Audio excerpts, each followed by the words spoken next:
वराहदेव समुद्राच्या गर्भात गेले आणि पृथ्वीला वर उचलून आणलं.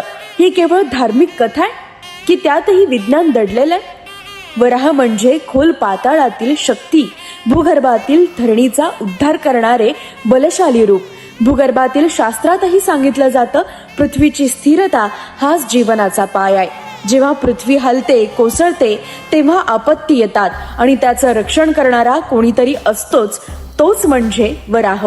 वराह अवताराचं प्रतीक म्हणजे संकटातून शाश्वतेकडे, अंधकारातून तेजाकडे आणि असंतुलनातून समत्वाकडे जाण्याचा मार्ग.